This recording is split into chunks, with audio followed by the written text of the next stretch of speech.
반갑습니다. 유현주 세무사입니다. 우리는 지난 시간까지 유형자산 상당히 양이 많았죠. 유형자산 쭉 해왔고요. 좀 어렵게 느껴졌던 유종자산, 동종자산의 교환, 그 다음에 감가상각까지 쭉 해봤습니다. 이번에는 무형자산입니다. 전혀 어렵지 않습니다.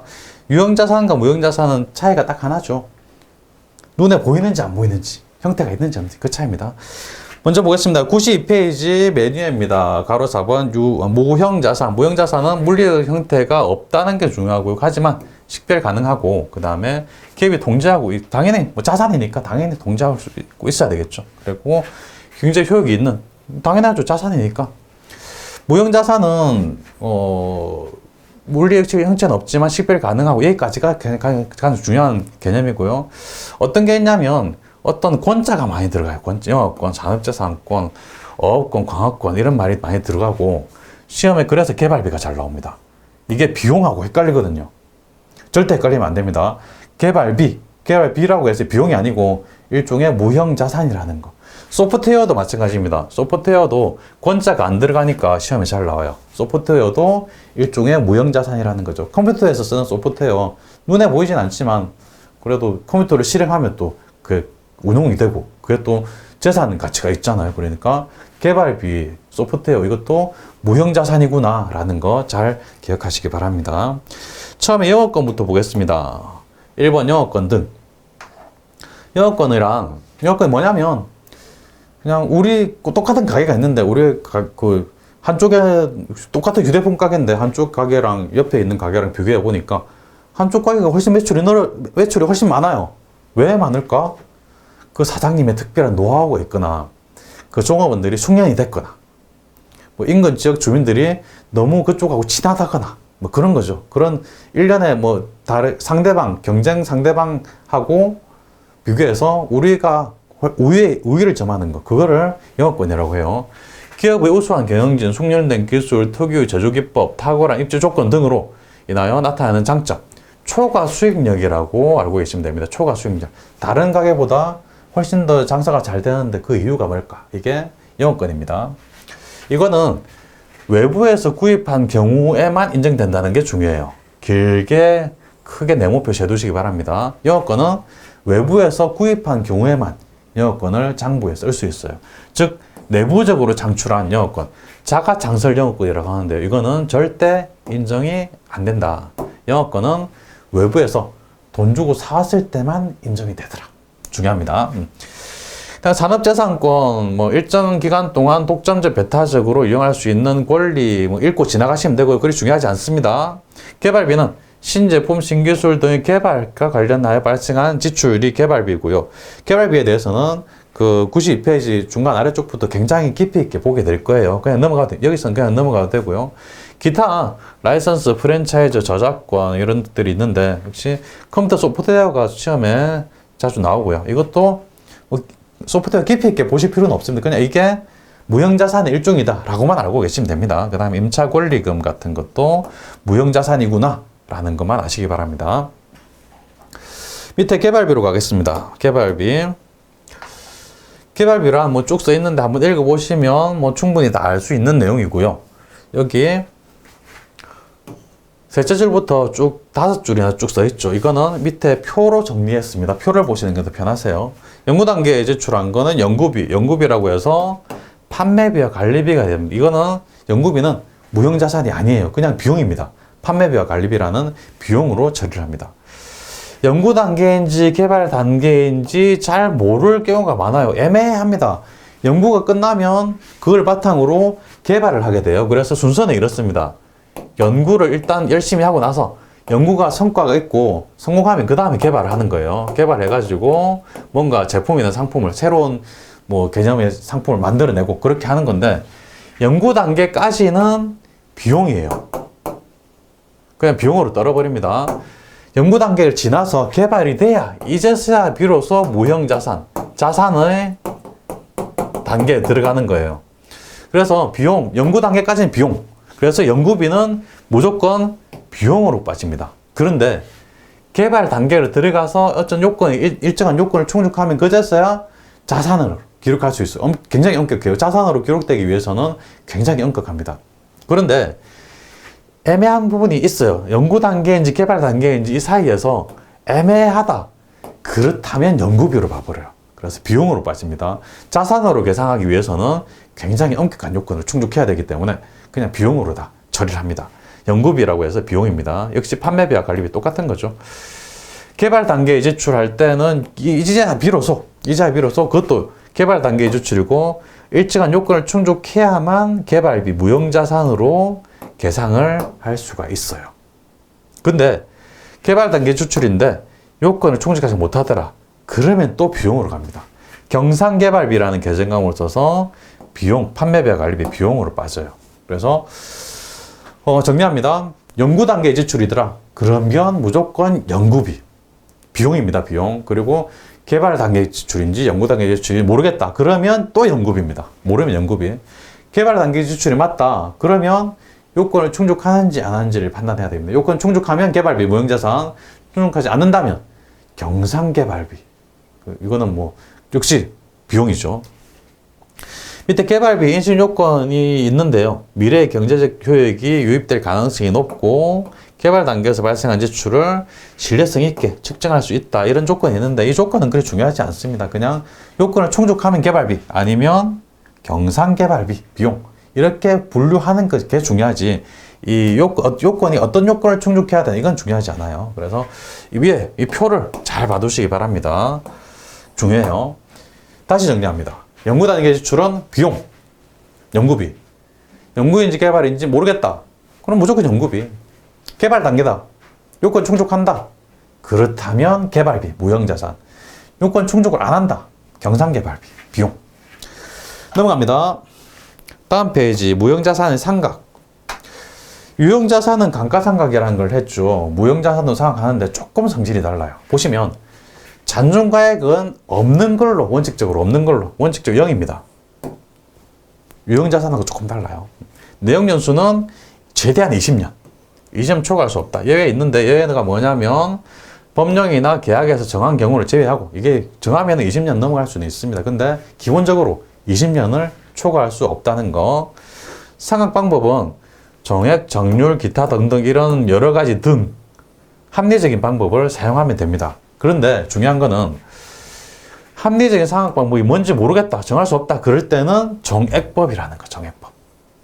여러 가지 상각 방법을 쓸 수 있는데 합리적인 게 뭔지 모르겠다. 그러면 무조건 정액법. 오케이, 좋습니다.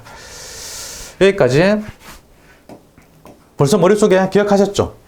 취득가액이 잔존가치는 얼마인가요? 0원. 내역연수는 최대한 20년. 이미 기억되셨죠? 오케이. 상각 방법은 정할 수 없다. 그렇다면 정액법. 여러 가지 쓸 수 있는데 모르겠다. 그럼 정액법. 처리 방법 보시면 취득원가에서 상가액을 직접 차감하는 방법, 직접법도 있고 감가상각 누계액을 무형자산에서 차감하는 형식으로 표시하는 간접법. 우리는 지난 시간에 유형자산의 감가상각을 열심히 공부했죠. 거기는 감가상각 누계액이라는 걸 썼습니다. 누계액이라는 걸 쓰면 무조건 간접법입니다. 이렇게 간접법, 무형자산상각비 해가지고 대변에는 누계액을 쓰면 간접법이에요. 그런데 직접법이라는 거는 개발비를 대변에 써서 직접 개발비를 차감하는 방법입니다. 이 직접법이라고 하는데 무형자산의 경우에는 둘 다 모두 인정해요. 그래서 직접법을 써도 되고 간접법을 써도 되고 마음대로 쓸 수 있습니다. 유형자산은 간접법만 허용이 됐다는 거죠. 누계액이라는 걸 썼으니까. 조금 다르죠. 그리고 무형자산은 직접법, 직접 개발비를 대변에 써서 감소시켜줘도 괜찮다. 둘 중에 하나 마음대로 쓸 수 있다. 그런 이야기. 밑에 연서 문제를 풀어보겠습니다. 93페이지 아래쪽에 연서 문제 있죠. 보시면 기억부터 미음까지 쭉 거래가 나열이 되어 있습니다. 하나하나 천천히 보죠. 모두 현금 지출이고요. 기억번, 신기술의 연구를 위하여 100만 원을 지출했다. 연구입니다. 연구. 이 연구라는 단어가 중요해요. 연구입니다. 그러면 연구비, 차변의 연구비 100만 원. 대변에 현금 지출했으니까 현금 100만 원. 왜? 연구 단계니까 무조건 연구비죠. 이건 판매비와 관리비는 무형자산 아닙니다. 미연본, 연구 개발을 위한 지출 200만 원이 발생했는데 연구 단계인지 개발 단계인지 모르겠다. 그러면 무조건 연구비, 차변의 연구비 200만 원. 대변에 역시 현금 200만 원. 디귿번입니다. 신제품의 개발을 위한 지출 300만 원이 발생. 개발을 위한 지출이네. 개발. 그러면 요건을 충족하는지 아닌지 따져봐야 되겠죠. 신제품 개발에 성공하여 미래의 효益발생 가능성이 높다. 그렇다면 이거는 효益발생 가능성이 높다라고는 조건이 있으면 이거는 그 조건을 충족한다고 봐야 됩니다. 그래서 개발비, 비로소 개발비가 되는 겁니다. 차변의 개발비 300만 원. 대변의 현금 300만 원. 개발비는 무형자산이라는 거, 비용이 아니라는 거 잘 받으셔야 되고요. 10번. 신제품의 개발을 위한 지출, 개발입니다. 개발을 위한 지출 400만 원 발생했는데 인식 요건을 충족 못해요. 그렇다면 이거는 비용이죠. 무형자산 아닙니다. 경상개발비. 경상개발비 400만 원. 대변에 역시 현금 400만 원. 이렇게 공개하는 거죠. 미험입니다. 결산 시 작년 초에 계상된 개발비, 작년 초입니다. 작년 초에 계상된 개발비 잔액 400만 원이 있다.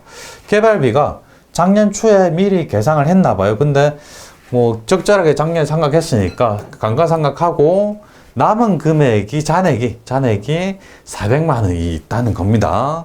내용 요소 5년 정액상각. 작년에 뭐 얼마가 있었는지 모르겠는데 작년부터 정액상각을 했다고 해요. 5년 동안 정액상각 하는 거죠. 근데 1년이 지난 거죠. 작년 초에 계산했으니까 1년 지났는데 지금 400만 원이 남았다. 5년짜리. 1년이 지났으니까 지금 4년 남은 겁니다. 4년 남은 거니까 4년 남았는데 잔액 400만 원 정액상각. 그러면 1년에 100만 원씩 상각해 주시면 되겠네요. 그래서 직접상각. 차변에 무형자산 상각비. 무형자산 상각비 100만 원. 4년 남았으니까 4년 남았고 잔액이 400만 원이니까 정액법 100만 원씩 상각. 대변에 개발비 100만 원. 개발비 100만 원. 직접법으로 상각한다고 그랬으니까 대변에 개발비가 바로 나갑니다. 100만 원. 이런 식으로 분개해주면 무형자산은 전혀 어렵지 않습니다. 한번 복습할 때 한번 해보시면 누구나 다 하십니다. 한번 해보시기 바라고요. 다음 페이지에 기타 비유동 부채 보겠습니다. 비유동 자산에는 이외에 뭐 기타 비유동 부채겠다. 그래서 점수는 이렇습니다. 투자자산, 유형자산, 무형자산, 기타. 그래서 투유무기라고 했죠. 유동성 배열법에 의해서 적을 때 이 순서로 투자, 유형, 무형, 기타, 투유무기로 적는다. 여기서는 마지막 기타입니다. 기타 비유동 자산. 임차 보증금, 전세권, 전세금, 보증금 그런 거에 관한 거죠. 임차 보증금, 전세금. 그다음에 장기 매출채권, 미수금. 매출채권이든 미수금이든 어쨌든 외상으로 파는 건데 상거래면 매출채권, 외상 매출금이나 받으럼. 상거래가 아니라면 미수금. 장기가 붙으면 두 개가 비슷하게 외상으로 파는 건데 장기자가 붙으면 기타가 된다. 기타 비유동 자산. 그다음에 부도, 어음과 수표도 이거 많이 헷갈리십니다. 부자가 들어가니까 뭔가 부정적인 느낌이 들어가지고 이거 부채 아니냐라고 생각하시는 분들 생각보다 많습니다. 이거 자산입니다. 이것도 어음이나 수표이기 때문에 부도가 났다 할지라도 일단은 자산이에요. 부도가 난다고 해서 무조건 못 받는 건 아닙니다. 부도가 나고 나서 못 받을 게 확정되는 경우가 있습니다. 그때 이제 대손 충당금을 상기하는 거고요. 일단은 자산입니다. 그래서 보시면 어음 소지인이 어음 금액의 지급을 청구할 때 지급이 거절된 어음을 말한다. 그래서 어음을 갖고 있다. 뭐 물건 팔고 받을 어음을 받았다. 이 받을 어음은 한 달 뒤에 은행 가서 제시하면 현금을 내줄 겁니다. 라고 친절히 써 있어요. 만기까지 써 있어요. 그날이 돼가지고 은행에 가가지고 제시하면 현금을 받을 수 있어요. 근데 어음 발행한 사람이 예금에 넣어놓지 않았다. 그러면 이게 현금을 안 줘요. 못 줘요. 그거를 부도났다고 합니다. 부도가 별게 아니에요. 은행에 가서 거래 상대방이 어음 제시하면서 이때가 만기돼서 왔습니다. 돈 주세요. 그러면 돈이 없는데요. 그게 부도입니다. 이게 지금 거절됐다고 표현을 하죠. 이 어음을 말하는데 이때 거절이 되면 받을 어음을 못 받게 됐으니까 받을 어음은 만기가 되면 대변으로 가서 일단 없어집니다. 없어지고 이거를 부도 어음과 수표로 계승감을 바꿔주는 거죠. 일단은 자산입니다. 부도 어음과 수표도 자산이다. 기타 비유동 자산에 해당한다 라고 알고 계시기 바랍니다. 이번 시간 여기까지 하겠습니다. 수고하셨습니다.